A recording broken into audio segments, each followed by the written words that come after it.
네. 여러분들은 언제 당황스러우십니까? 살면서 긴 삶을 살고 짧은 삶을 사신 분도 계시겠지만 지금까지 살아오시면서 가장 당혹스러웠던 때가 언제세요? 한번 기억나시나요? 저는 5년 전이에요. 5년 전에 가족 여행, 이제 군목으로 있을 때 가족 여행으로 원래 이제 싱가포르를 가기로 했어요. 그래서 가족들은 먼저 가 있고 저는 이제 군에서 휴가를 4일 받아서 이제 월요일 날 비행기를 타고 가기로 했어요. 제가 원래 좀 덤벙덤벙 되는 스타일이라 여권을 막 몇 번씩 챙겼어요. 여권 챙기고 막 가져가야 될 거 막 다 챙기고 막 가방 잘 확인하고, 게다가 제가 타는 비행기는 아침에 홍콩 비행기라서 홍콩에 경유하고 하루 잠깐 있다가 홍콩도 잠깐 보고 뭐 가는 비행기를 제가 싸서 했어요. 진해 살 때인데 비행기를 예매했어요. 비행기 표를 딱 보고 나니까 이 티켓이니까 10시 출국이구나. 알겠다 하고 전날 이제 딱 잠이 들었어요. 그리고 다음 날 그래 내가 새 마음으로 일찍 가야지. 사실 김해공항은 코딱지만 해요. 진짜 엄청 작아요. 뭐 면세점도 거의 없어요. 그냥 와 이게 공항인가 싶을 정도인데 그래도 기분상 일찍 가야지 하고 차를 타고 일찍 도착했어요. 발레 파킹 다 시키고 7시 반에 이제 쫄래쫄래 가면서 야 이제 티켓 꺼내야지 하고 딱 꺼냈는데 제 눈을 의심하지 않을 수 없었어요. 나는 분명히 어제까지만 해도 10시라고 봤던 비행기 시간이 8시로 바뀌어 있는 거예요. 둘 중에 하나는 이상한 거죠. 내 눈이 삐었거나 이게 변했거나. 근데 이게 변했을 리는 없고 나는 도대체 왜 10시 출국이라고 철떡같이 믿고 있었을까 하는 시간을 딱 본 거예요. 7시 반에 요 하고 막 일단 달려갔어요. 아직 출국은 안 했으니까 8시 출국이니까 7시 반에. 야 근데 이 홍콩 비행기 점원분들이 절대 안 된대. 안 된대요. 30분 전이라서 문 닫았대. 방금 1분 전에 문 닫았대요. 못 한대. 나 지금 가야 된다고 못 한대. 그래서 다음 비행기 언제냐 했더니 내일 모레 있대요. 네, 여러분 비행기는 인천에서 타세요. 네, 내일 모레 있대요. 너무 당황스럽죠? 그래서 일단은 다른 항공사가 있나 하고 아시아나나 뭐 물어봤는데 뭐 비행기표 200달러는 거예요. 뭐 4일 가는데 200 내고 뭐 싱가포르를 뭐 하러 가? 뭐 이런 멘붕이 왔어요. 멘탈이 나가고 제 여동생이 당시 여행사에서 일했고 여동생도 싱가포르에 있었는데 카카오톡으로 전화를 했죠. 제가 전화를 받자마자 왜 놓쳤어? 그때 싱가포르에서 들려오는 탄식. 저는 그 순간을 잊지 못해요. 제 와이프는 이 얘기하면 막 트라우마가 일어나요. 지금 이거 보면 좀 난리칠 거예요. 또 한 번 난리칠지 몰라요. 진짜 네, 그래도 다행히 국제미아는 안 돼서 다행인데요. 여러분도 이런 일들이 있지 않나요? 갑작스러운 소식이나 갑작스러운 사건들, 예상하지 못한 사건들은 우리를 당황스럽게 만들어요. 제가 마치 철석같이 10시라고 알고 있는데 8시라는 것을 봤을 때 그때 그 온몸이 삐쭈삐쭈 서는 그 당황스러움 아마 각자 있을 거예요. 평생 모태솔로로 지내서 쟤보다는 내가 먼저 결혼할 것 같다라고 생각했는데 어느 날 청첩장을 먼저 줄 때 당황스럽죠. 솔직히 뭐 제 친구라서 굳이 얘기하기 싫지만 제가 저 결혼한다고 그 친구한테 얘기했는데 그 친구는 그날 나 이혼했다라고 할 때 되게 당황했어요. 이걸 청장을 줘야 하나 말아야 하나, 이거 위로를 해야 되나, 나를 축하받아야 되나, 막 되게 고민했던 이런 상황들. 예상치 못한 일들은 우리를 당황스럽게 만들어요. 여러분이 회사에서 휴가를 다 내고 막 비행기표 제주도 가려고 이야 신난다, 숙소 막 엄청 큰 거 예약했는데 갑자기 밀접 접촉자라고 해서 검사라고 해서 못 가게 됐을 때, 환불도 안 될 때, 렌트카도 그냥 생돈 날라가야 할 때 아주 당황스럽습니다. 예수님의 탄생 소식 역시 사람들을 당혹스럽게 했어요. 특히 오늘 우리는 예수님의 탄생했던 그 초대 시대에 헤롯 궁에 있었던 세 부류의 사람들이 당황합니다. 그 당황하는 세 부류의 사람들을 통해서 각자 그 세 부류의 사람들은 어떻게 그 당황함을 해결했고 우리는 예수님의 소식이 우리에게는 어떤 의미가 있는지 한번 찾아보려 합니다. 예수님이 태어나신 소식은요, 모든 사람한테 기쁨의 소식은 아니었어요. 이 소식은 특히 헤롯 궁에 있는 사람들한테 당황스럽게 만들었어요. 어느 날과 어제와 똑같이 권력을 누리고 평온한 궁전에서 살고 있는 헤롯 왕과 그의 측근들이 있었는데요. 권력의 풍요로움을 누리고 살았겠죠. 근데 어느 날 동방에서 별을 봤다고 말하는 자칭 마법사가 아니고요, 자칭 그 천문학자와 같은 마술사들이 왔어요. 와서 여기에 메시아가 태어났으니 메시아가 태어난 것을 인사드리러 왔다라고 말하는 거예요. 자, 근데 유대인들이 생각하는 메시아가 누구냐면요, 로마로부터 해방시켜줄 왕을 이야기해요. 옛부터 그 사람들이 유대인들이 가장 바라고 있던 기대하던 메시아는 정치적 혁명을 할 수 있는 메시아예요. 새로운 왕조를 창조할 수 있는 사람이거든요. 사실 이 헤롯 왕은요 근본이 없었어요. 그래서 사실 되게 늘 권력에 대한 불안함이 있었어요. 헤롯 왕 바로 직전에 그 알렉산더 대왕의 사람들이 그 제국을 제패했을 때 거기서 독립운동을 해서 성공해서 왕조를 세운 마카비 왕조가 있었는데 얘네가 로마한테 멸망해요. 멸망을 해서 사람들이 급 실망해요. 근데 로마한테 이 사바사바를 진짜 잘한 정통 유대인도 아닌데 유대인 코스프레 해가지고 왕이 된 사람이 바로 이 헤롯 왕이거든요. 그러니까 근본이 허해요. 그래서 불안해. 근데 정치는 사실 잘해요. 정치는 진짜 잘해요. 수완도 좋고. 그러니까 왕까지 올라갔는데 다만 그에게는 자신의 권력을 침해할 것 같다 하면은 날이 서는 거죠. 그게 그의 영린이었어요. 근데 지금 와서 자신한테 인사한다는 사람이 메시아가 났다. 그래서 인사하러 왔다. 근데 지금 자기 집에는 애가 안 낳거든요. 자기 가문에는 지금 자손이 안 낳거든요. 그럼 이 이야기는 뭐냐? 자신의 왕권을 위협하게 할 수 있는 잠재적 위험 요소가 태어났다는 소리예요. 이 상황이 헤롯을 당황하게 만듭니다. 이것이 첫 번째 상황인 바로 헤롯의 당황했던 상황이에요. 두 번째 당혹스러운 사람들이 있어요. 헤롯의 측근들이었죠. 그는 나라가 뭐 로마한테 넘어갔어도 여전히 권력의 측근에 빌붙어서 잘 먹고 잘 살고 있었어요. 뭐 사람들은 세금을 더 많이 내고 막 진짜 힘들게 살고 착취당하고 하지만 이 사람들은 사실 상관없어요. 나는 권력층이니까. 나는 뭐 여전히 풍요로워. 그래서 어제와 똑같이 헤롯 왕의 비위만 잘 맞추면 안정적으로 살 수 있어요. 근데 지금 자신의 하늘과 같은 헤롯이 얼굴이 굳어졌어요. 영리를 건드렸죠. 그러니까 본인들도 당황했어요. 아니 저 외국인 사신 저거 큰일 났네 하면서 당황했어요. 두 번째 당황한 사람들이 바로 주변에 있던 측근들이라고 말할 수 있어요. 세 번째 당황했던 부류는 누구냐? 바로 동방박사겠죠. 얘네도 왕이 태어났음을 축하하려고, 메시아가 태어났음을 축하하려고 와서 축하했는데 안 태어났대. 이게 뭐지? 하면서 당황스러웠겠죠. 헤롯의 안색이 되게 일그러지는 걸 봤겠죠. 어쨌든 그 지역의 최고 권력자인데 안색이 싹 변하는 순간을 봤겠죠. 그래서 뭔가 실수했나? 하면서 당황했을 거예요. 아마 동방박사 역시도 그곳의 메시아에게 인사하러 갔지만 만나지 못함에 대해서 당황했을 겁니다. 예수님의 탄생 소식은 이처럼 헤롯 궁에 있던 세 부류의 사람 모두를 당황스럽게 만들었어요. 근데 그러고 보면 예수님의 소식은 우리한테 늘 기쁜 일은 아니에요. 늘 우리를 행복하게 기쁘게 만들지 않아요. 예수님 믿으면 행복해져요. 뭐 어떤 맥락에서 제가 이야기할 건 알겠지만 사실 이런 이야기들을 해요. 예수님을 믿기 때문에 종교 문제로 믿지 아니하는 이성교제 친구와의 갈등, 특히 결혼 문제까지 갔을 때 보이지 않는 갈등들을 해결할 때 스트레스가 극에 달할 수 있어요. 또는 윤리적으로 사실 좀 더 타락해서 살아도 되는데 막 자꾸 내 마음에 마지노선들이 생겨. 못해. 또는 나랑 잘 맞지도 않는 사람들이에요. 심지어 교회에 있어요. 교회에 나랑 안 맞는 사람 엄청 많아요. 사회였으면 그냥 뭐야 손절, 차단. 근데 여긴 계속 보고 또 착한 척 해야 돼. 마음에 부담이 와. 또 쌩하려고 했더니 뭐가 마음에 자꾸 부담이 와요. 용서해주고 용납해주고 뭐가 이런 마음들. 그래서 세상에서는 나에게 감히 말할 급도 안 되는 거라고 생각할 친구랑 내가 그들을 품어주고 그들이 나를 함부로 하는 걸 또 용납해줘야 되는 이런 어처구니 없어 하는 모습들을 우리는 예수님이라는 이유로 예수님을 믿어버리게 됨으로써 부담을 가져요.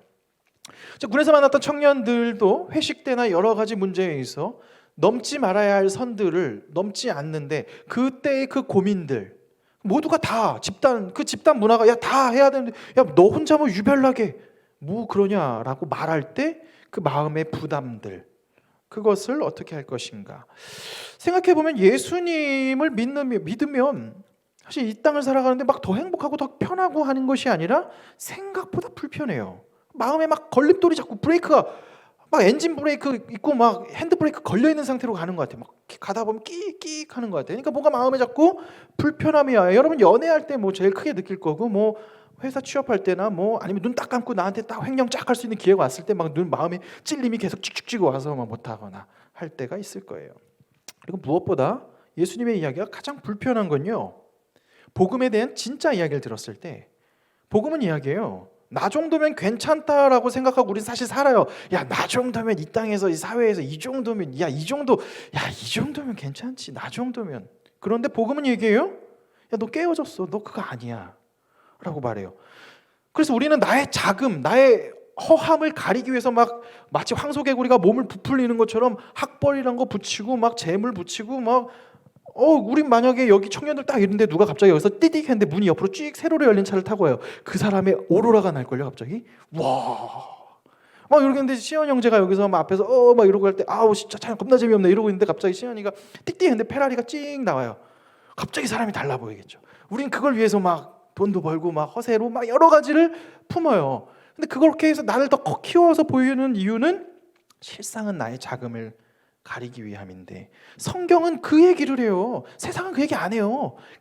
왜 요즘에 인스타에서 젊은 어린 친구들, 우리 여러분보다 좀 더 어린 10대 친구들은 인스타에서 보정된 사진도 자기 사진이라고 해주는 문화가 있대요. 캔디 카메라에서 찍은 그 얼굴도 네 얼굴이다라고 해준대요. 참 미덕이, 한국인의 미덕인 것 같아요. 그 얼굴은 네 얼굴이야 라고 서로가 용납해 주는 거죠. 실상은 다르지만 그게 네 거야. 이 얼굴 가짜가 아니라 이 핸드폰에 있는 네 얼굴이 네 얼굴이야 라고 서로 해주는 아름다운 세대를 우리 살고 있는데, 이 세상 속에서 우리는 직면을 자꾸 성경을 시킨단 말이에요. 예수님은 그 말씀, 복음은 우리를 불편하게 만들어요. 너 아니다, 너 그렇게 네 살고 있는 그 삶이 괜찮지 않아. 너 지금 너 괜찮다고 생각하네? 너 괜찮니? 네가 토대로 생각하는 거 괜찮니? 네가 무기로 삼고 있는 그 학벌 괜찮니? 니네 회사 괜찮니? 그게 네 인생에 진짜 행복을 주는 거니? 라고 진짜 계속 물어봐요. 불편하게 만들어요. 혹자는 말이야, 목사님 무슨 교회 복음 얘기를 들으면 왜 이렇게 불편하게 만들어요? 근데 불편한 얘기가 아니라 세상이 그 진짜를 가짜처럼 감싸고 웃어. 야, 이게 진짜야. 이 정도 차 타면 너는 성공했다고 말할 수 있어. 사람들이 얼마나 성공했냐는 이야기에 뭐 띠띠 자동차로 얘기했습니다 있는 광고가 인기가 많았잖아요. 그런 것처럼 보여주는 세상 속에 우리는 살고 있는데, 어디에서 사느냐, 뭐 아파트 브랜드가 내 명함이 되는 이 시대를 살고 있는데, 그 시대, 그 깨어진 가짜 세상 속에서 복음은 진짜 이야기를 한다는 거야. 너 괜찮냐? 안 괜찮아. 너 안 괜찮아. 넌 죽을 수밖에 없는 죄인이야. 너는 깨어진 존재야 라고 이야기를 한다는 거예요. 이 복음의 이야기를 들으면요, 부담스러워요. 당황하고요, 당혹스럽습니다. 잘 살고 있는데 내 삶이 틀렸다고 말하니 기분도 좋지 않아요.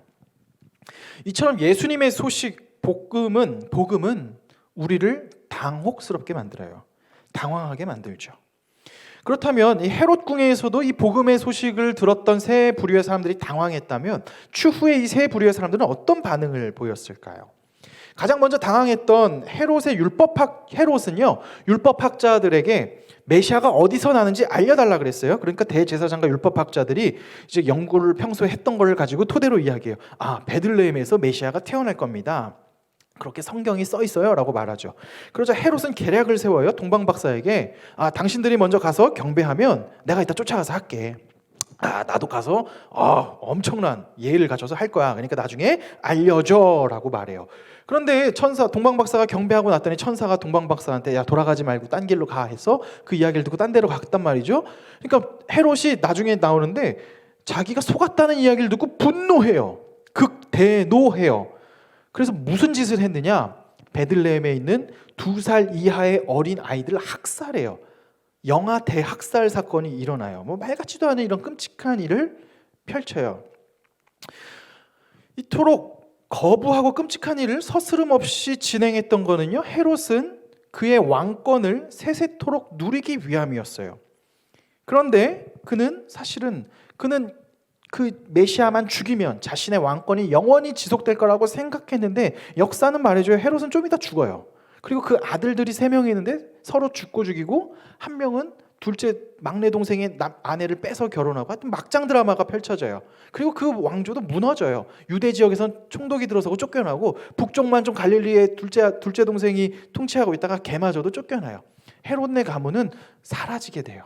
평생이 갈 것 같던 절대 권력도, 그렇게 영아 학살을 하면서까지 지키려고 했던 헤롯의 가문, 자신의 권력도 잃고요, 생명도 잃고, 자녀들도 비참해지고, 무엇보다 역사에 계속 손가락질 당하는, 여러분이 로마사에 관심이 없으면 사실 그 나라에 누가 사는지 어떻게 알아요? 근데 헤롯은 유명해요. 그냥 욕하는, 야 그때 헤롯이 나쁜 놈이었지. 교회에 다니는 웬만한 사람들은 대충 이름은 들어봤잖아요. 뭐 나중에 본디오 빌라도도 있지만 더 유명한, 하여튼 평생 욕먹어요.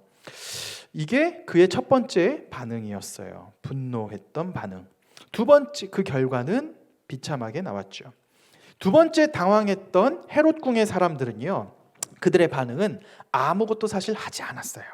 메시아가 베들레헴에서 태어났다는 사실도 알았으나 사실 관심이 없었어요. 한마디로 무관심이에요. 어쩌라고? 뭐 그래 어쩔, 그냥 이거예요. 다만 예수님의 사건이 그들에게 아무런 영향도 주지 않았지만, 다만 그들은 여전히 자신들의 세계 속에서 자신들의 렌즈로 세상을 보고 같이 살았어요. 예수님께서 포로된 자에게 자유를, 눈먼 자에게 눈뜸을 선포하는 놀라운 사건이 옆에서 일어날 때에도 그들은 뭐 어쩔, 상관없지, 뭐 알아서 해, 상관없어, 나만 괜찮으면 돼 하면서 무관심으로 일변했죠. 그러니까 예수님이 말씀하신 것들이 그에게 상관이 없다가, 사실 그들이 나중에 예수님께 관심을 가진 것은 자신들의 이권을 침해할 때 그들은 다시 헤롯처럼 분노해서 예수님을 십자가에 달려 죽게 만들기도 했죠. 이게 두 번째 반응, 무관심으로 일변된 사람들의 모습이었어요. 복음에 대한 세 번째 반응은 바로 동방박사들 이야기예요. 동방박사는 다시 별이 비추는 곳으로 향해 갔어요. 여전히 자신들이 비추는 말씀을 따라 간 거죠. 그 말씀인 별이 멈추는 그곳이 바로 베들레헴 마구간이었을 때, 사실 왕궁에서 초라한 마구간에 갔을 때 얼마나 놀랐겠어요? 그런데 그곳에 그들은 들어가서 경배했고요. 헤롯 궁에 메시아가 없다는 사실에 당황했지만 그 별을 따라 비천한 마구간에서도 실망하지 않고 멈추라고 할 때 멈췄고, 거기에서 기쁨으로 나아갔죠. 영광을 돌렸고요. 그 마음의 결과 성경은 말해요. 그들 마음에 기쁨이 가득하게 되었다. 그리고 또 그들의 동방박사의 역할은 앞으로도 안 나오고 뒤로도 안 나와요. 딱 거기까지의 역할이었어요. 그런데 2000년이 넘는 시간 동안 매년 겨울만 되면 동방박사 이야기는 연극을 하고 뭐 하고 얼굴도 몰라. 근데 하여튼 동방박사들은 칭송받는 캐릭터로 계속 남아있게 되었죠. 무엇보다 그들 마음에 기쁨이 가득하여 돌아갔다라고 이야기를 합니다. 오늘 성경에서 나온 세 부류의 사람들 이야기예요. 예수님의 탄생 소식은 헤롯 궁에 있던 세 부류의 사람들을 당혹스럽게 만들었지만 세 부류의 사람들의 반응은 모두 달랐어요. 근데 이 반응이 우리의 반응이기도 해요. 아까 제가 다시 좀 우리 이야기로 돌아가면요, 예수 그리스도의 복된 소식은 우리를 당황하게 만들어요. 사실 예수님 이야기는 그냥 심리학적으로 우쭈쭈쭈 잘한다 힘내 힘, 이게 복음의 핵심이 아니에요. 이거는 그냥 부가적인 하나님이 널 사랑해 이런 얘기는 우리가 성경에 있으니까 할 수 있는데, 복음의 핵심은 이 예수님이 내 마음의 주인으로 영접되기 위한 첫 번째 전제는요, 너의 토대가 틀렸다예요. 너 지금 죽을 수밖에 없는 죄인이, 하나님을 떠나서는 인간이 바로 살 수 없다. 지금 너의 삶이 위태하다. 지금 내 삶이 위태하다는 거예요. 암덩어리가 이만큼 있는데 이 암덩어리가 지금 있다라고 얘기해 주는 거예요. 난 몰라, 안 아픈데. 근데 너 그 암덩어리 있다니까. 몰라, 나 그냥 살래. 할 수 있는 게 우리의 상황이에요. 로마서 3장 10절에서 18절은 길어요. 압축적으로 이런 상황을 좀 표현하고 있어요. 의인은 없다, 한 사람도 없다, 깨닫는 사람도 없고 하나님을 찾는 사람도 없다. 모두가 곁길로 빠져서 쓸모가 없게 되었다. 선한 일을 하는 사람도 없다, 한 사람도 없다 하면서 쭉 하면서 그들 눈에는 하나님을 두려워하는 빛도 없다 하면서, 그냥 꺼주세요. 로마서에서는 사람들이 하나님 없이 사는 모습들, 에베소서에서는 이것을 세상 풍조에 따라 산다라고 바울 사도는 또 이야기를 하죠. 생각해봐요. 우리가 지금 살고 있는 가치관, 수많은 형성되어 있는 기본 프레임들이 내가 만든 게 아니에요. 여러분이 100년 전에 태어났으면 그런 프레임이 없었어요. 아니 30년 전만 해도 그런 프레임이 없어요. 지금이야 젠더 이슈가 이제 핫하지, 저 학교 다닐 때만 해도 젠더 이슈는 그렇게 핫하지 않았어요. 계속 시대마다 변해요. 그 프레임 여러분이 만든 거예요? 아니에요. 시대가 끊임없이 얘기해줘요. 그건 마치 그런데 그걸 내 거라고 생각하고 살아요.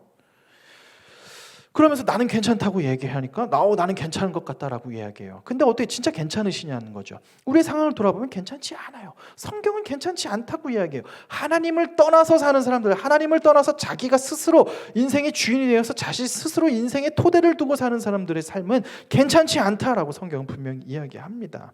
그러니 불편하죠. 그리고 우리는 그 더 직면하면 직면할수록 절망에 빠져요. 그런데 여기서 절망에 빠져서 끝나게 두지 아니하시고 로마서 3장 23절 24절은 이런 말씀을 합니다. 로마서 3장 23절 24절 말씀 같이 한번 읽어볼게요. 시작. 모든 사람이 죄를 범하였음에 하나님의 영광에 이르지 못하더니 그리스도 예수 안에 있는 속량으로 말미암아 하나님의 은혜로 값없이 의롭다 하심을 얻은 자 되었느니라. 아멘. 이 예수 그리스도의 놀라운 복음의 선포는요, 사람을 불편하게 하는데 거기서 끝나고 절망으로 끝내는 게 아니라 예수의 이름으로 너는 구원을 받는다. 오직 예수 그리스도의 이름으로 말미암아 구원을 받는다. 죄인이었으나 하나님께서 인간이 되셔서 이 땅에 오신 예수님이 친히 십자가에 달려 죽으심으로 그 죄값을 다 치렀으므로 너는 내 아들이야라고 칭해줬다는 거예요. 이게 복음의 이야기거든요. 그래서 더 이상 죄의 노예로 사는 것이 아니라 하나님의 자녀로 살고 더 이상 하나님을 보면서 벌벌 떨면서 나한테 언제 벌 줄까 벌벌 떨고 무서워하면서 사는 것이 아니라 그 하나님을 아버지로 누리고 함께 풍성하게 사는 것을 성경은 이야기를 합니다. 그래서 사실 예수님 믿으면 행복하다는 이야기가 이 지점까지 있는데 이 전제점, 예수님의 복음이 첫 번째 이야기하는 핵심 먼저는 일단 하나님 없이 사는 거는 정상이 아니야. 그거는 깨어졌어. 그게 너를 구원하지 못해 라고 이야기하는 거죠. 자, 이런 복음의 이야기, 예수님이 내 죄를 십자가에 지시고 죽으셨다, 그리고 다시 살아나셨다, 그 사실을 믿는 자마다 자녀가 되는 권세를 누린다라는 이 복음의 단순한 이야기, 이 복음의, 그래서 나를 구원하셨다는 이 복음의 소식, 예수 그리스도의 소식을 들었을 때 사람은 세 가지 반응을 크게 해요. 첫 번째는 헤롯 궁에 있는 사람들처럼 뭐 어쩔, 그래라. 지금 여러분도 비슷할 수 있어요. 뭐 여기 엄마 따라 올 수 있고 엄마 때문에 왔고 뭐 여러 가지 올 수 있는데 앞에서 막 목사가 RPM 올리면서 막 목에 핏대세워서 막 얘기해. 그러면 아유 씨 용 쓰네 그냥. 그렇게 볼 수. 저도 옛날에 그랬어요. 막 가면 아 진짜 쟤 용 쓴다. 지금 무슨 돈을 얼마나 받냐. 돈 진짜 거의 요만큼 받아요. 네. 네, 짠하네. 그죠? 짠해요. 네. 어쩔. 뭐 그러거나 말거나.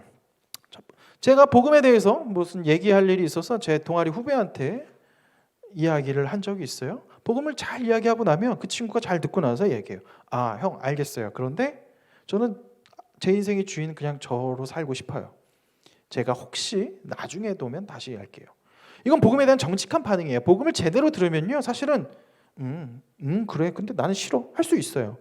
여러분 복음을 안 들었기 때문에 마치 교회가 와주세요 하니까 마치 되게 허접한 것 같지만 복음은 그렇게 허접한 곳이 아니에요. 복음의 진리는 엄청 귀해요. 듣기 싫으면 가세요. 오지 마세요. 진짜예요. 복음의 진리는, 그리고 내가 내 인생의 주인이 나는 아직 주님 되기 싫어. 오지 마세요. 할 수 없죠. 예수님이 사역을 해도 내 인생의 주인은 나야라고 하면 못 믿어요. 어쩔 수 없죠. 그런 자유의지를 하나님이 우리에게 선물로 주셨어요. 거절할 수도 있는 자유의지 말이죠. 이게 첫 번째 헤롯 궁에 있었던 그 무관심했던 사람들의 반응이에요. 두 번째는 헤롯과 같은 반응이 일어나요. 이건 뭐냐면 분노해요. 어떨 때 사람들이 무관심해서 분노로 바뀌냐면 자신의 이득이 침해될 때 분노해요. 여러분 직장 생활할 때 기독교인이라는 이유로 마치 야 너 교회 다니는데 너 좀 더 양보해야지 막 뭐 좀 양보하면 그래도 우리 아무개 우리 해지자매 교회 다니니까 양보해야지 하다가 자기한테 좀만 피해가요. 그럼 뭐라 그래요? 교회 다니는데 저래. 저거 막 꿍시꿍시 엄청 돼요. 막 마치 교회 다니면 호구 잡혀야 되는 걸로 생각해요. 뭐 쥐들이 나쁜 건데 그러면서 막 좋을 때는 막 아이고 하다가 막 교회가 뭐 조금 아쉬우면 저거 막 헤롯과 같이 반응을 할 수 있어요. 복음에 대한 진짜 이야기를 들으면 그러면 자기를 불편하게 만들거든요. 이 반응도 당연해요. 그래서 혹자는 교회를 무너뜨리는데 인생을 걸기도 하고요. 그렇게 살기도 합니다. 이게 두 번째 반응이기도 해요. 하지만 세 번째 동방박사의 반응은 우리에게 좀 가르침을 주고 있어요. 동방박사는 이 복음의 상황에 있어 낙심할 상황 속에서도 그 말씀에 계속 순종했어요. 그들에게 현재 말씀은 별이었겠지만 그 말씀에 순종했고 그 결과 예수님을 만났고요. 그 통해서 기쁨이 가득했어요. 예수님을 통해서 우리의 깨어짐이 직면되면 굉장히 당황스럽고 굉장히 불편해요. 자꾸 목사님이 내 삶이 틀렸대. 나는 사회에서 이 정도면 괜찮은데.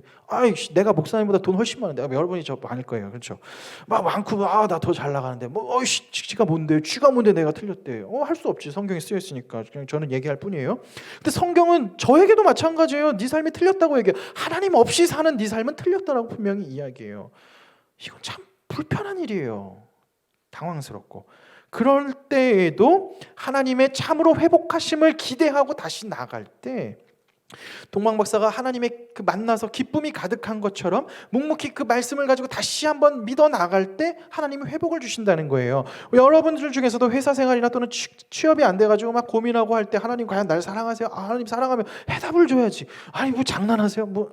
사랑한다며, 자녀 됐다며, 뭔데? 막 할 수도 있어요. 답이 안 나와. 그럴 때에도 동방 박사가 끊임없이 말씀을 보고 나간 것처럼 우리가 나간다 보면 그때가 언제인지 모르지만 말씀이 섰을 때 우리가 그 안에 들어오신, 문 밖에서 두드리는 예수님이 내 안에 들어왔을 때 예기치 못한 기쁨으로 그 기쁨이 가득하게 될 거예요. 그게 회심의 지점이라고 하고요. 그게 예수님을 믿는다는 거예요. 여러분들 중에 교회 멤버는 많이 될 수도 있어요. 교회 멤버 되는 건 쉬워요. 오래 다니면 새신자 환영해주고 다 하고 뭐 코스 하고 나중에 평생 이렇게 다니다가 집사님도 되고 장로님도 될 수 있어요. 다 할 수도 있어요. 그런데 예수님은 그렇게 믿지 못해요. 예수님은 여러분의 절망을 얘기해 줄 때, 진짜 여러분의 마음을 네 토대가 틀렸어라고 이야기할 때 반응을 정직하게 하셔야 돼요. 그럴 때 동방 박사처럼 그 말씀으로 나아가는 결단을 할 때 예수님이 여러분의 마음에서 의미가 있고 그 예수님이 나를 구원해 주신 분으로 기쁨이 가득하다. 이건 뭐 알려줘. 야 기뻐라 해서 기쁘지 않아요. 제가 예전에 청년부 때 저도 약간 누구랑 살까에 몰빵하던 사람이어서 강남에 있는 한 큰 서초동에 있는 그 당시에 큰 교회에 청년이라고 잠입해서 다녔어요. 사귀어보려고. 열정이 대단하지 않아요? 강북구 큰 교회에서 전도사 하면서 오후에는 두탕 쪘어요. 청년인 척. 왜 연애해보려고. 열정이 대단하잖아요. 지금 와이프 만나서 이제 안 다녔는데 그때 어떨 때 기뻐요? 연애가 되면 기쁠 것 같아. 안 돼? 안 되면 안 기뻐요. 그게 사람의 모습이잖아요. 예수 그리스도가 영접되지 아니한 상황은 심지어 전도사라는 이름을 타이틀을 달고 있어도 조건부로 기뻤다 나빴다가 돼요. 그런데 그게 아니라 예수 그리스도가 마음에 영접되어 주인이 되신 분들은 기쁨으로 같이 갈 수 있어요. 자, 말씀을 좀 정리해 볼게요. 우리가 동방 박사에게 기억할 것 세 가지 정도가 있어요. 첫째, 동방 박사는 별을 보고 계속 갔어요. 즉 우리에게 별은 뭐냐? 말씀입니다. 하나님의 말씀을 계속 보고 나아가십시오. 지금 넘어진다 할지라도, 지금 잘 보이지 않는다 할지라도, 지금 예수님이 믿겨지지 않는다 할지라도 사실 하나님께서 여러분을 놓지 않고 계셔요. 그런 여러 끈으로 자꾸 잡아주세요. 잡아줄 때 못 이기는 척하고 그냥 넘어가세요. 저희는 사람이라서 놓을 수도 있어요. 근데 하나님은 놓지 아니하세요. 기억하세요. 말씀을 보고 계속 나아가는 것. 두 번째, 말씀을 붙잡았다면 그 말씀에 순종하세요. 말씀에 순종하는 거 생각보다 쉬워 보이지만 어려워요. 하나님이 멈추라 할 때 멈추고요, 가라고 할 때 가는 거예요. 하나님의 말씀에 나의 삶을 직면해서 보는 것. 이게 동방 박사에게 배울 두 번째고, 마지막 세 번째로는 동방 박사는 도구로 쓰임 받았음 자체에 감사했어요. 더 이상 성경에 그들의 이야기는 나오지 않았지만, 그 짧은 한순간이었지만 하나님께서는 그 순간 그들을 사용하셨고, 그 이후로 더 어떻게 살았는지 알 수 없으나 그들의 마음 가운데 예수님을 봤다는 기쁨이 가득했을 겁니다. 마찬가지로 예수님의 탄생 이야기가 사실 매년 성탄절은 와요. 여러분은 무슨 상관이에요? 사실 예수님 안 믿으면 무슨 상관이에요? 그냥 연애나 해야지. 여자친구 있으면 행복한 성탄절, 없으면 우울한 성탄절. 저는 그랬는데, 난 그랬어요. 예수님 얘기가 상관없으니까. 교회 가면 겁나 재미없었어요. 행노잼 막 연애도 안 되는데 여자친구 있으면 데이트해야지. 막 이런. 예수님 안 믿으면 어쩔이에요, 어쩔.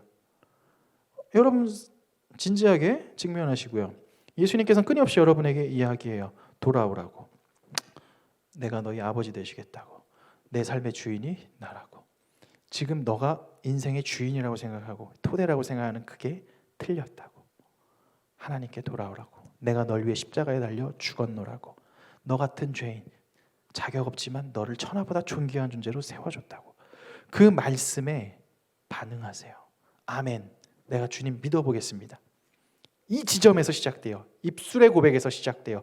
주는 그리스도시요 살아계신 하나님의 아들이십니다 하는 베드로의 입술의 고백에서 시작된 것처럼, 하나님, 내가 당신 잘 모르는 한번 믿어보겠습니다. 알아보겠습니다. 믿겠습니다. 믿게 한번 나아가 보겠습니다. 믿는 척이라도 해보겠습니다. 그런 반응 보이시는 여러분. 그래서 이 성탄에 오신 예수님이 그냥 관념적인 소리가 아니라 진짜 여러분 삶의 기쁨의 순간들이 될 수 있는 여러분 한 주 되길 주님의 이름으로 축원합니다.